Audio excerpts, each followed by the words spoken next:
Ciao ragazzi, bentornati su canale ILC. Asiani Piro, abbiamo letto slide pare, checkaro, dice tipo a me pare.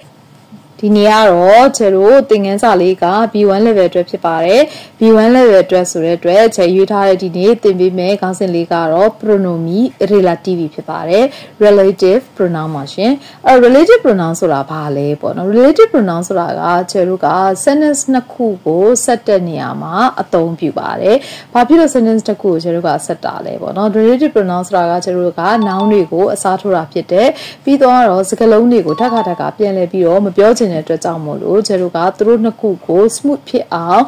ချောချောမွေ့မွေ့နဲ့စကားပြောတဲ့နေရာမှာကျတို့ကအသုံးပြုတာဖြစ်ပါတယ်เนาะအဲ့ဒါကိုကျတို့က pronomi relative လို့ခေါ်ပါတယ်အဲ့တော့ pronomi relative ကအများကြီးရှိတယ် pronomi relative အများကြီးရှိတဲ့အထက်မှာမှာချက်ကဒီနေ့ပြောဖို့ရွေးထားတာကတော့ k နဲ့kui ဆိုတဲ့ relative pronoun နှလုံးကြောင်းကိုပဲပြောမှာဖြစ်ပါတယ်အဲ့တော့ k ကဘာလဲ kui ကဘာလို့ဒါကိုရွေးထားလဲဆိုရင် learner တွေတော်တော်များများက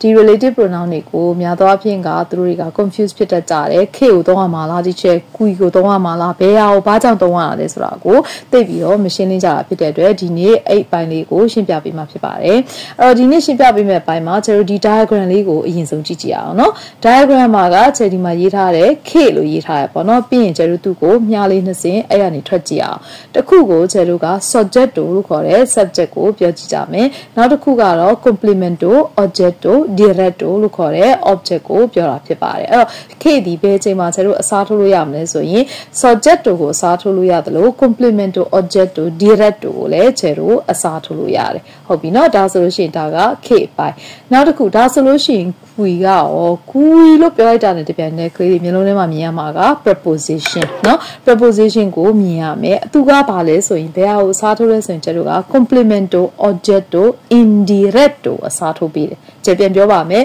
သူကဘာကိုအစားထိုးလဲဆိုလို့ရှိရင် complement object indirect ကိုအစားထိုးတယ်သူ့ရဲ့ရှေ့မှာကျတို့ကအမြဲတမ်း preposition လိုက်တယ်အဲ့တော့အလွယ်မှတ်ချင်တယ်ဆိုလို့ရှိရင်ကျတို့မှတ်လို့ရတယ်အဲ့ဒါဘာလဲဆိုလို့ရှိရင် kui ဒီ complement object indirect ဖြစ်ပြီးတော့ကိုအစားထိုးပြီးတော့သူက preposition နဲ့အမြဲတမ်းတွဲလိုက်တယ်ဟုတ်ပြီနော်ဒါကတခုကျတို့နောက်တစ်ခုပြောရမယ်ဆိုလို့ရှိရင် preposition ကကျတို့လိုလားမလိုလားဆိုတာကိုဘယ်လိုသိရမလဲပေါ့ preposition ဒီလိုလားမလိုလားဆိုတာကိုကျတို့ verb ကိုကြည့်ပြီးတော့သိလို့ရတယ်ပေါ့နော်အဲ့တော့ verb က preposition လိုတဲ့ verb လား preposition မလိုတဲ့ verb လားဆိုတာကိုလည်းကျတို့အရေးကြီးဆုံးကအဲ့ပိုင်းမှာချင်းချင်းရမှာဖြစ်တယ်ဟုတ်ပြီနော်ကျတို့နမူနာလေးတချို့ကိုကြည့်ကြရအောင်ဥပမာဆိုလို့ရှိရင်ကျတို့က sentence အကြောင်းကိုယူလိုက်ကြမယ်နော်ဥပမာ la ragazza lavora ကောင်မလေးကအလုပ်လုပ်တယ်နောက်ထပ် sentence ကပါလဲဆိုရင် la ragazza si chiama AA la ragazza ကောင်မလေးက AA လို့ခေါ်တယ်ဟုတ်ပြီနော်သူ့နာမည်က AA ဖြစ်တယ်ပေါ့နော်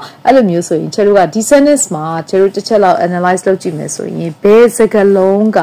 commune နေဖြစ်နေလဲ commune နေဆိုတာပါလဲတူနေလဲပေါ့နော်တူနေရဆိုရင်ကျတို့ဒီမှာတူနေတဲ့စကားလုံးက la ragazza အဲ့ဒါကိုကျတို့ဘာလုပ်မှာလဲ eliminate လုပ်တော့မယ်ဘာဖြစ်လို့ eliminate လုပ်တာလဲခုနပြောခဲ့သလိုပဲ sentence တွေဒီကျတို့ repetitive ဖြစ်နေတယ်အဲ့အတွက်နားထောင်လို့မကောင်းအဲ့တော့သူ့ကိုကျတို့အစားထိုးမယ် relative pronoun နဲ့အစားထိုးမယ် relative pronoun နဲ့အစားထိုးဖို့အတွက်ကျတို့ကသူ့ကို analyze လုပ်ရမယ်ဟုတ်ပြီနော်ဒီမှာ la ragazza ဒီကျတို့က lavora ဒီမှာ la ragazza si chiama AA အဲ့ဒီမှာဆိုရင်ကျတို့ဘာကိုတွေ့ရလဲဆိုလို့ရှိရင် la ragazza ဒီကျတို့က subject နော်ဒီမှာလဲ subject အဲ့တော့ subject ဒီမှာလဲပဲကျတို့က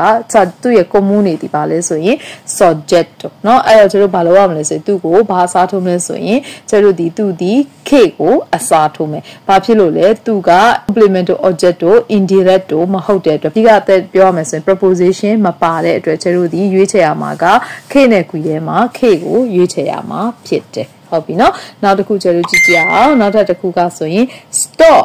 leggendo un libro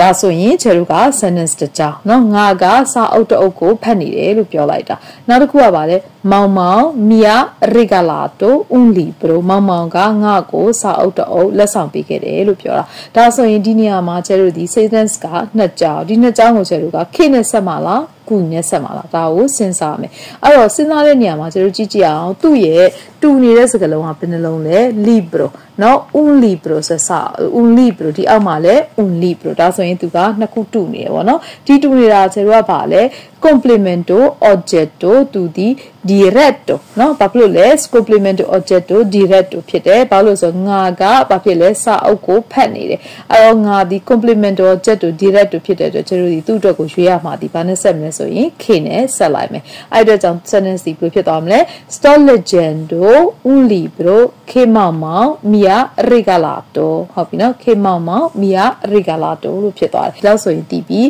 ဘာလဲဆိုလို့ရှိရင် complemento oggetto diretto သို့မဟုတ် soggetto ပေါ့နော်အဲ့ဒါကိုကျွန်တော်ကအစားထိုးမယ်ဆိုရင် K နဲ့အစားထိုးပြီးတော့ complemento oggetto indiretto ဆိုလို့ရှိရင်ကျွန်တော်က qui ကိုအစားထိုးမယ်လွယ်နည်းနဲ့ပြောရမယ်ဆိုရင် preposition ပါတယ်ဆိုရင်ဟုတ်ပြီเนาะဒါဆိုလို့ရှိရင်ကျွန်တော်ဆက်ကြည့်အောင်နောက်ထပ်နမူနာလေးတစ်ကြောင်းကိုil letto è morbido เนาะဗာလဲအိယာကဗာလဲ morbido ဖြစ်တယ် soft ဖြစ်တယ် io dormo in questo letto ကျတော့ဗာလဲငါကဒီအိယာမှာအိတ်တယ်လို့ပြောတာဒါဆိုရင်ကျတော့ကသူ့ကိုဆက်တဲ့အခါမှာ il letto in cui dormo è morbido ဘာဖြစ်လို့ကျတော့ကဒီနေရာမှာ